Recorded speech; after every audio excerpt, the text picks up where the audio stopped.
Good evening. Good evening. My name is Raymond Hebert, and I'll serve as your MC this evening. I'm pleased to be here with all of you tonight for the third annual Robideaux Report. We appreciate all public servants who are dedicated to the betterment of our communities. In this case, we are grateful to our Mayor President Joel Robideaux and his vision and leadership, and for this unique opportunity for our community to come together. We will begin this evening with prayer and our pledge and anthem. For all, please stand.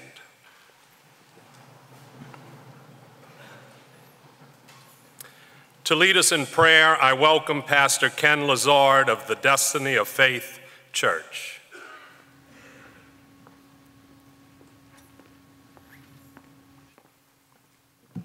If we would bow our heads. Dear wise and loving Father, first let me say thank you on behalf of all who are gathered here today. Thank you for your many and abundant blessings. Thank you for your life itself, for the measure of health we need to fulfill our callings, for sustenance and for friendship. Thanks as well for the freedom to embrace your wisdom and knowledge to lead our families and our communities. Thank you for loving us even so from your boundless and gracious nature. In the scriptures you have said that citizens ought to obey governing authorities since you have established those very authorities to promote peace and order and justice. Therefore, I pray for our Mayor President, for the various levels of city and state officials. Father, we thank you for our city and all the parishes that is represented here tonight. We thank you for the protection and the prosperity over our city and our state. We pray for your presence to be here as we hear about the vision for our communities. Thank you for leading and guiding our Mayor President Joel Robideaux in the mighty and precious name of our Lord and Savior, Jesus Christ.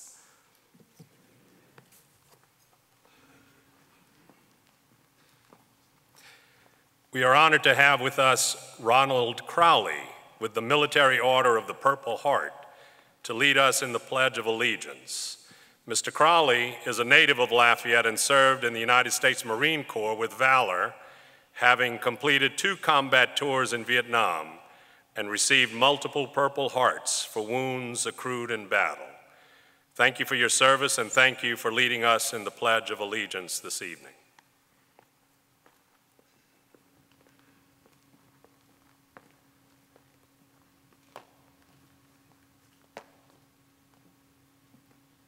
And salute. I pledge allegiance to the flag of the United States of America and to the republic for which it stands, one nation, under God, indivisible, with liberty and justice for all. Ready, go!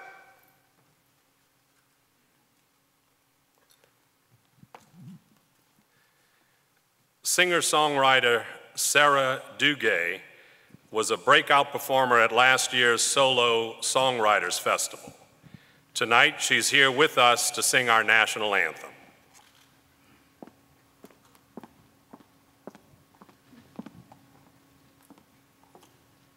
And salute. Oh, say, can you see by the dawn's early light what so proudly we hailed at the twilight's last gleaming, whose broad stripes and bright stars through the perilous fight o'er the ramparts we watched were so gallantly streaming, and the rocket's red glare, the bombs bursting in air, gave proof through the night that our flag was was still there. Oh, say does that star-spangled banner yet wave o'er the land of the free and the home of the brave. Ready?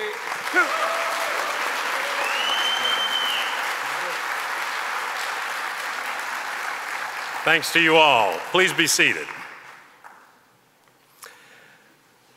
It was important to Mayor President Robideaux to keep the annual address and community showcase free to the people of Lafayette Parish, and that can only be done through generous sponsors. Tonight's presenting sponsor is LUS Fiber. In so many ways, fiber is a major key to our future. Congratulations to Tellis Freeman and her team for their hard work in successfully positioning fiber to compete today and tomorrow.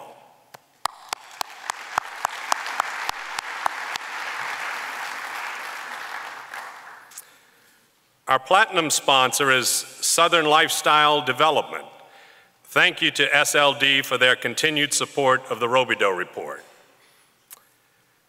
Thanks also goes to gold sponsors, Iberia Bank, MacLaugh Incorporated, and Schilling Distributing. Silver sponsors are Acadian Ambulance, Becker and Hebert, Crypto Research, Maggio and Maggio Financial, Neil Schaefer, Oates and Marino, and Voorhees and Labe. Bronze sponsors are Arsenal Red and Morella LLC, CGI, Matuk and Lafleur, Mellow Joy, the Lemoyne Company, and Waiter. Supporting partners also making tonight possible include AOC Community Media, the Heymann Performing Arts Center, and Lafayette Coca-Cola Bottling Company. The Robideaux Report benefits the Lafayette Parish Strategic Initiatives Fund at Community Foundation of Acadiana, and CFA proudly serves as the fiscal sponsor for tonight's event. To kick things off tonight, we begin with a video entitled "On the Shoulders of Giants." Following, we'll hear the third annual address from Mayor President Joel Robideaux.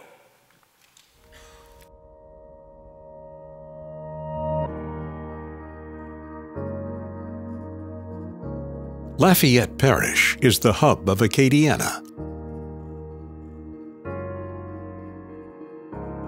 And Lafayette is known as the Hub City.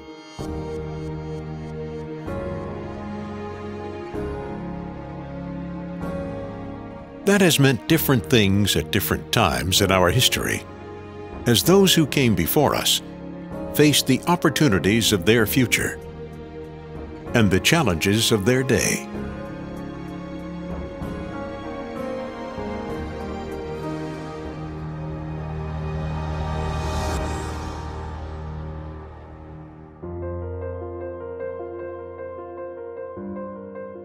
In the 1870s, we became an intersection of north-south and east-west railroads. In 1897, we brought electricity here with the founding of LUS. Our university was established in 1900. From the 1930s to now, oil and gas exploration has emerged as our major driver. The explosion of the automobile and the roads that carried them spurred our endeavor to bring visitors to our communities. Our hub became stronger with the construction of Interstate 10 and the eventual connection with Interstate 49. The emergence of computer science as a major discipline at our university paved the way for our technology hub.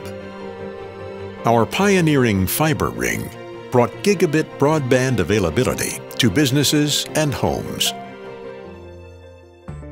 Now we're poised to write our next chapter and set the stage for our next 100 years. Our rapidly changing world is driven by an explosion of technology. It is our task to again address the opportunities of our future and face the challenges of our day. It is now our opportunity to harness new technologies that will serve the needs of our parish and our people. We have the challenge and opportunity to become a true innovation hub by focusing the creative problem-solving skills we have shown throughout our history. Tonight, we stand on the shoulders of giants, those who built our communities and our parish. How we honor their legacy and how we make the most of our opportunities is the topic of tonight's Robideaux Report.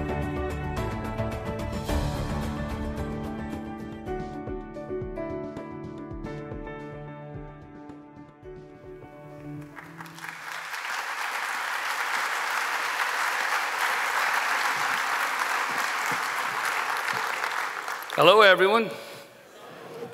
Thank you all for coming tonight.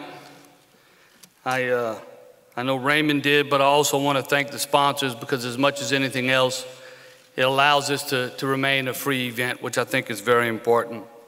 I'd like to thank Raymond, Mr. Crowley, Pastor Ken Lazard, who always has the right words. And I was going to do the national anthem, but the creative folks insisted that Sarah do it. So Sarah, thank you for doing that. And then lastly, I want to thank my family members and especially my wife, Bobette, who's put up with the trials and tribulations of being married to a public servant for 15 or so years. There's a lot to go over, so I'm going to get right into it. A few days ago, we announced that Swiss helicopter manufacturer Copter is making Lafayette its North American production and assembly hub. Now I said, well, that's 2019. Why are we putting that in this report? And they overrode me and said, quit being such a control freak. It's too good a news not to mention. But Copter is, at its heart, a technology company. It's an aerospace firm that has pioneered new and innovative technologies to build a more quiet, a more efficient, more powerful, reliable helicopter. It competes on the playing field with all of the other helicopter manufacturers. The 120 direct jobs that they're going to bring at about 50,000, a little over 50,000 apiece, are really important. The 200 or so indirect jobs that they're going to bring are also extremely important. But what's most important to me is that once again we demonstrated that we can compete.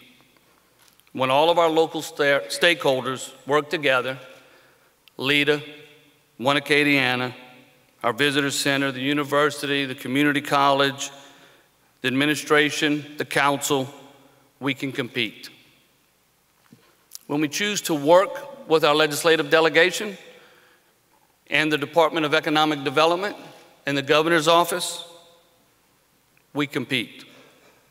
When we're all on the same page, we're able to compete for investment, top-level talent, and the top technology businesses in the world. Whether it's in aerospace, artificial intelligence, or agricultural, blockchain, or big data, we're ready.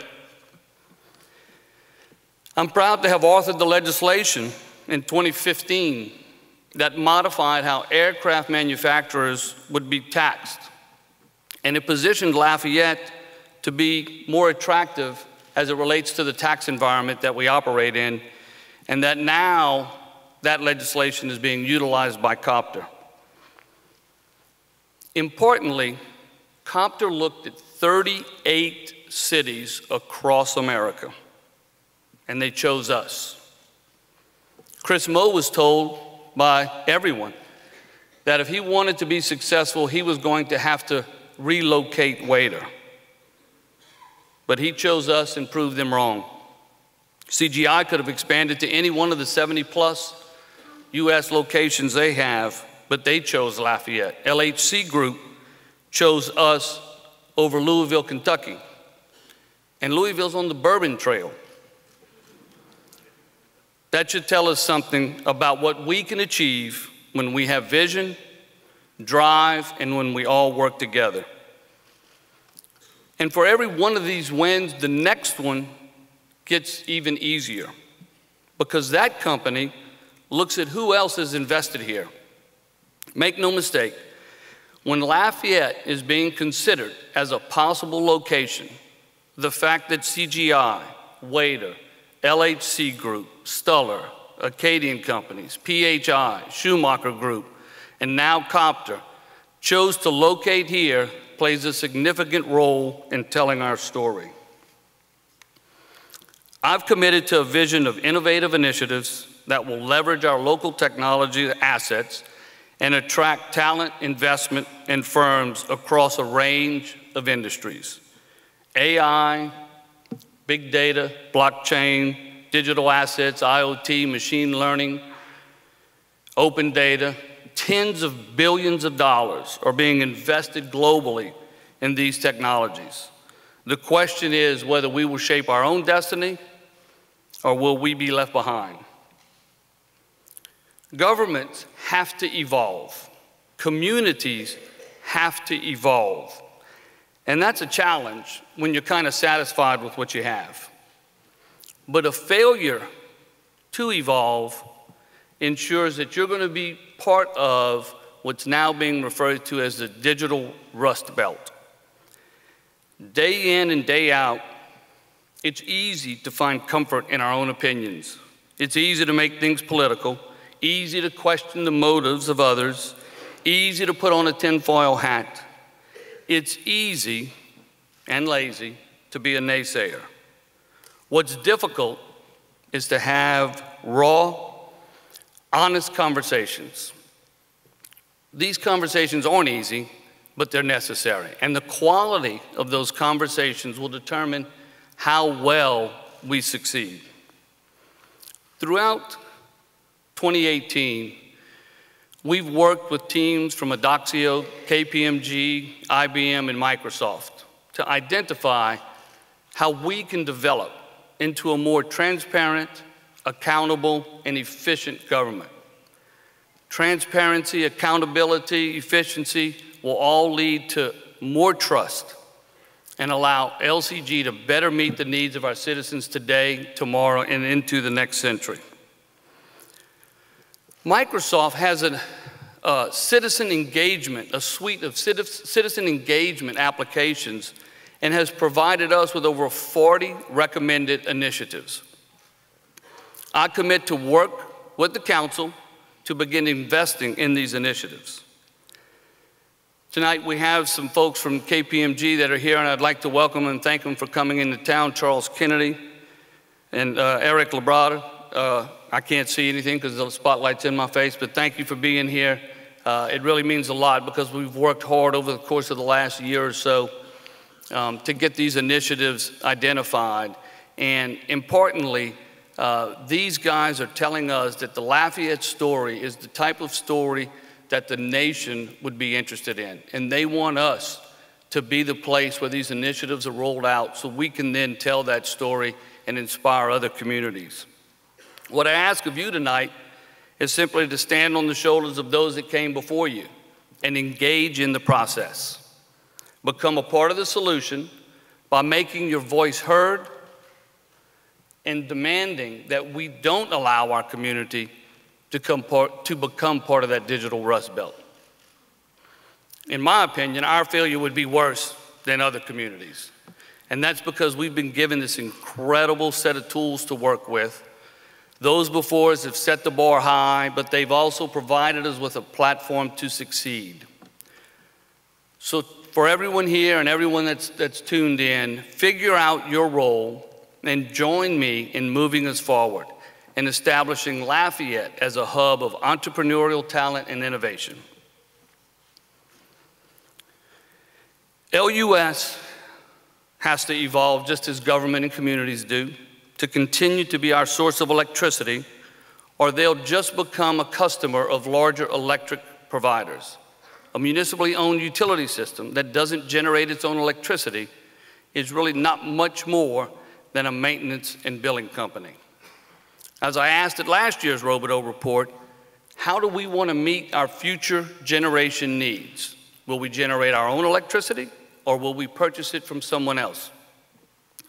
If we want to generate our own, are ratepayers willing to pay for the new facility that will be needed, because our existing coal plant will not be around much longer? What happens when one day soon CLECO moves away from coal and into renewables?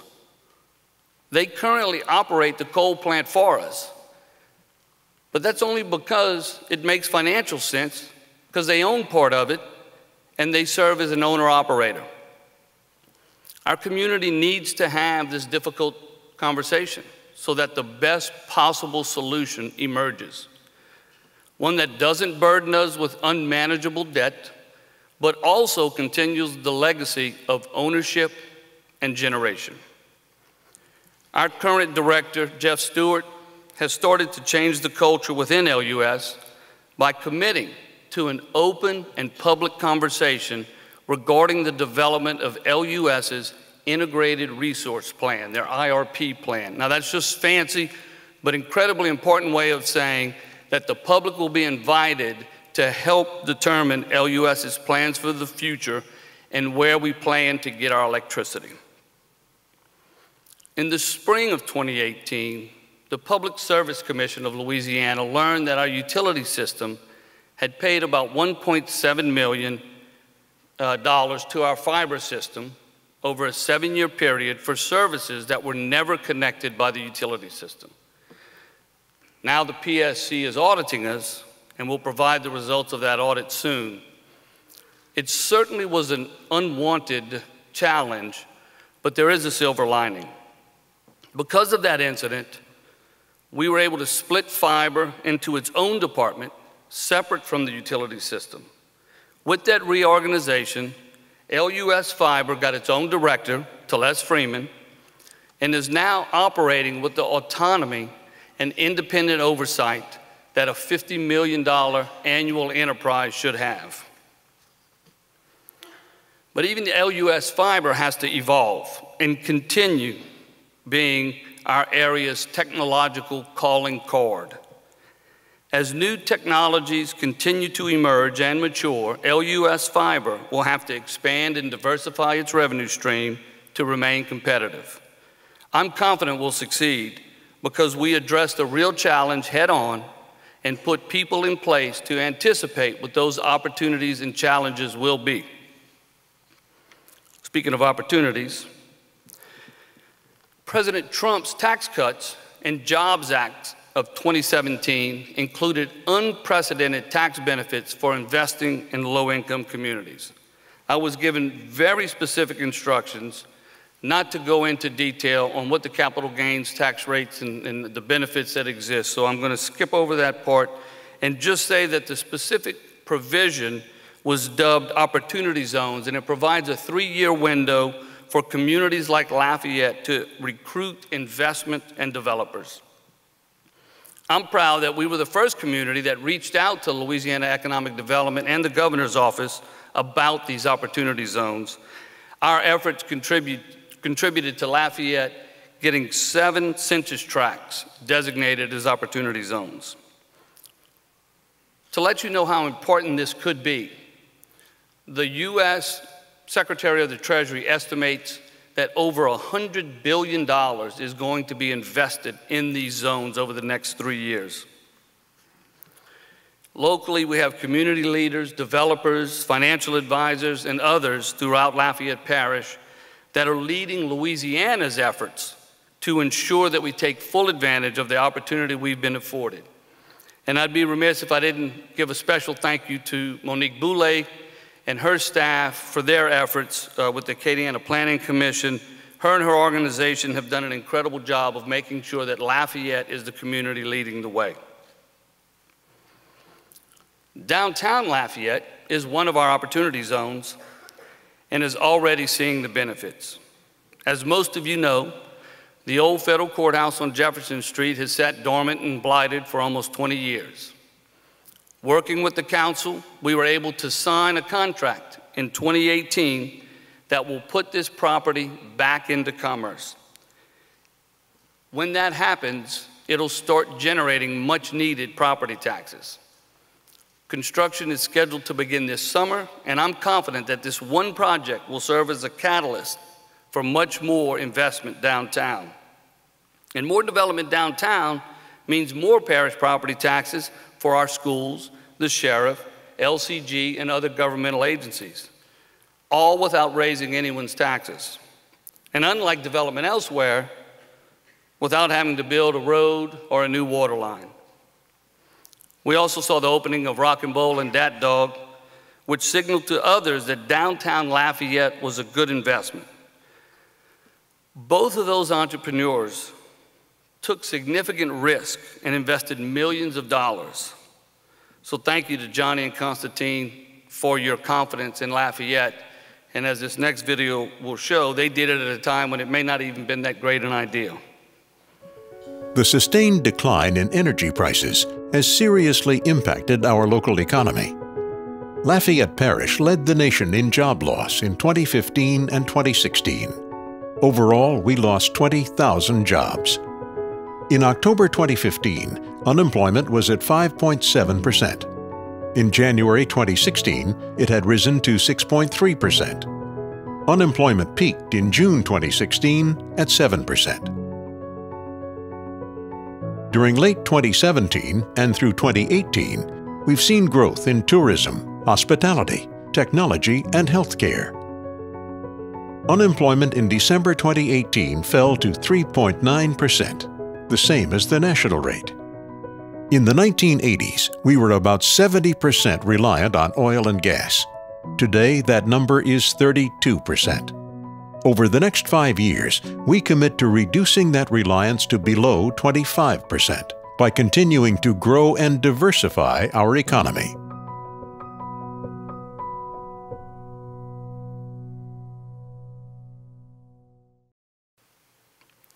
During the first Robideaux Report, I joked that when I decided to run for office, oil was about $110 a barrel, and when I got sworn in a little over a year later, it was $28 a barrel. The fortunate thing about having a CPA in office is that we didn't panic, we just dove into the budget process. We made difficult budget cuts in response to the declining tax revenue. We renegotiated contracts and rates and saved millions of dollars annually. We worked to stabilize the budget without raising taxes for each of the last 3 years. And just as importantly, we worked to grow and diversify our economy. Our efforts have paid off. 2018 produced the second largest sales year ever at over $6 billion. Moody's classified the city and parish credit profiles as strong, with AA2 ratings, which is higher than the state's rating. Moody's report mentions that our ongoing efforts to diversify our economy has established Lafayette as a regional trade, retail, and entertainment hub, and our strong local fiber network continues to attract technology firms to the area. And now there is reason for optimism in both the city and parish of Lafayette.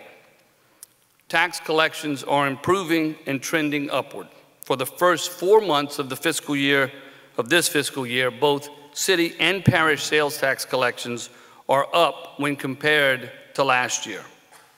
As the video showed, our unemployment rate is getting better and is now actually lower than the unemployment rate for the state. We're not out of the woods, but we have weathered a difficult financial storm. Speaking of storms, let's talk about drainage.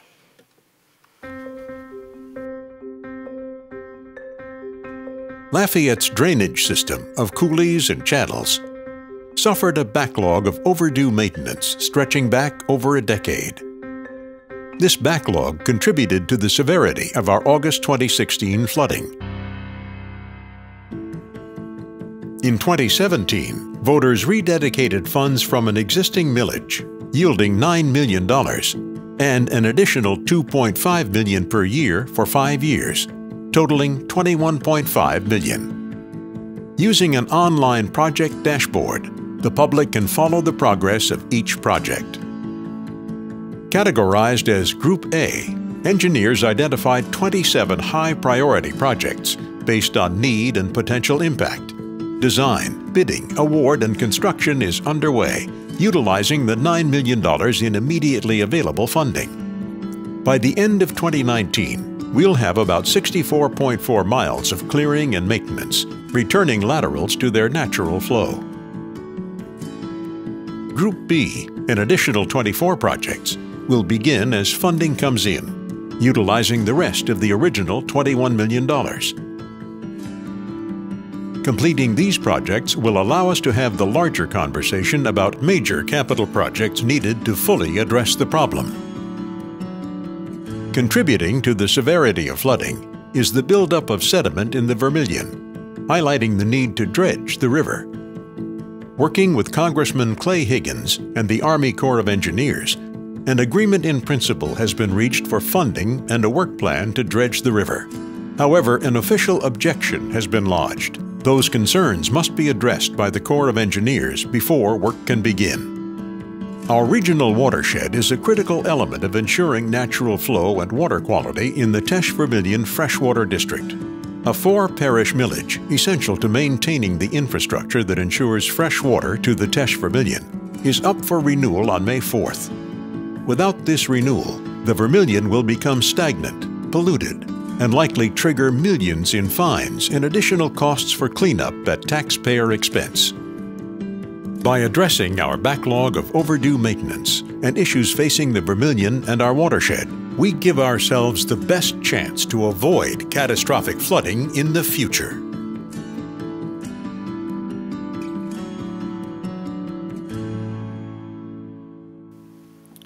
$21.5 million towards draining without raising your taxes.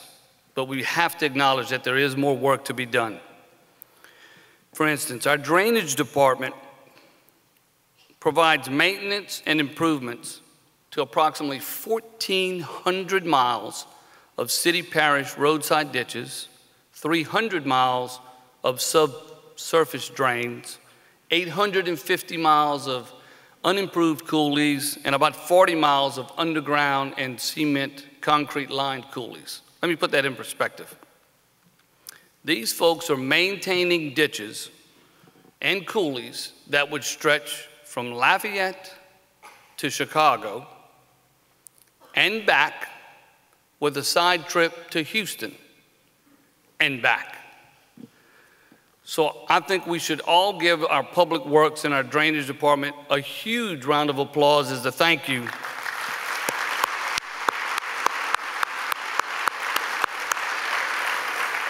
Because along with our police and our fire, the work that those guys do is our most important.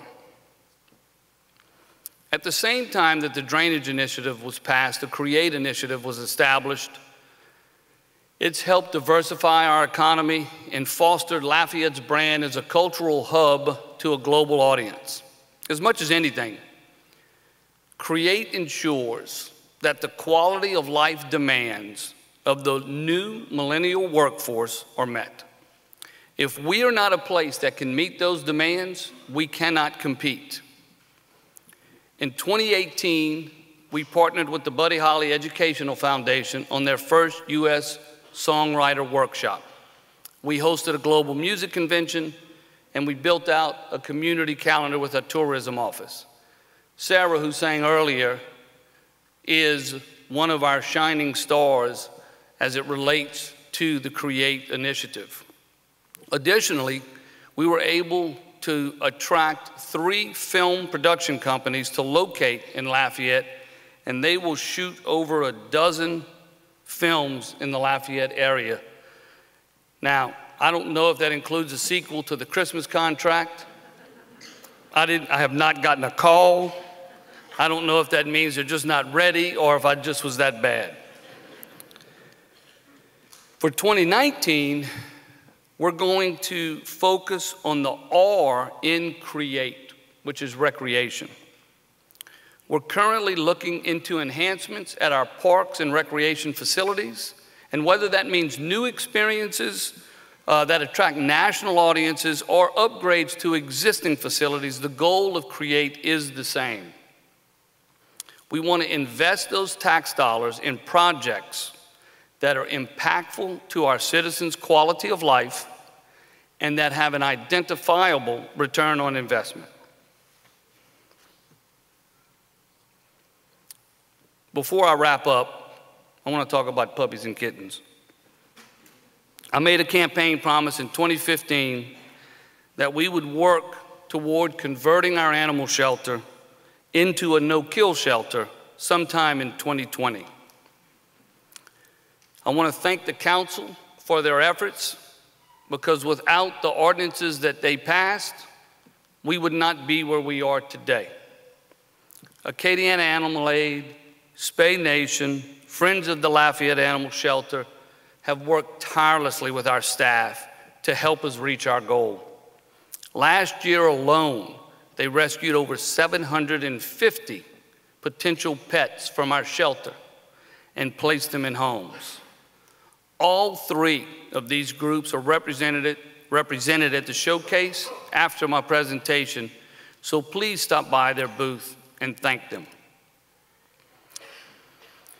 We've made adoptions easier through the council, and we've seen a 153% increase. We broke 1,000 adoptions for the first time ever last year. When I took office, we were euthanizing over 2,700 potential pets per year. We've been able to reduce that number by 84%.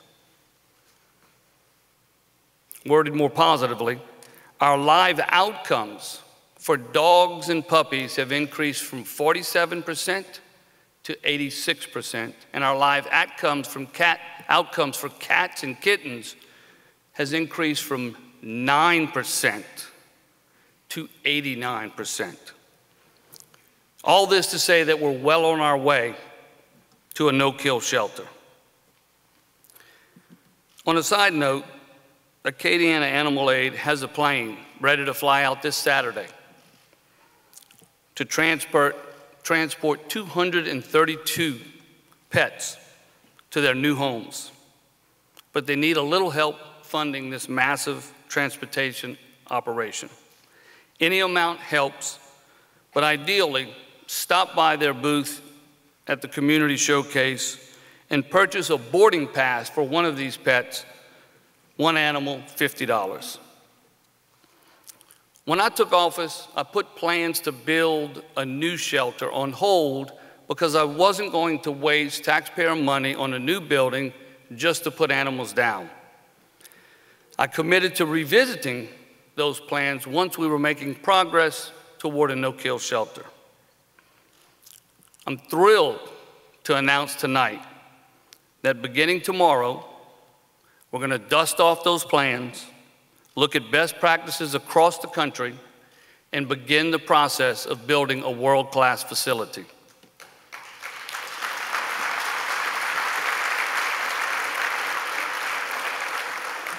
It'll take help from both the public and private sectors, but I'm confident Lafayette will respond, and we will be a shining example for shelters everywhere. A few weeks ago, Liam Doyle, our Disability Affairs Coordinator, asked if I'd help him promote an educational event that's coming up, and since this is the most visible platform I have, I decided to do it tonight. So Liam, here you are. And thank you for serving as the voice for our entire disabled community. And thank you for helping make Lafayette a more accessible community. Liam's only been here a little over a year, but under his leadership, Lafayette was well represented at the governor's annual Gold Awards event, where Lafayette won 4 of the 12 statewide winners. I was especially proud to have been selected as the elected official of the year for the disabled community, thanks to Liam's nomination.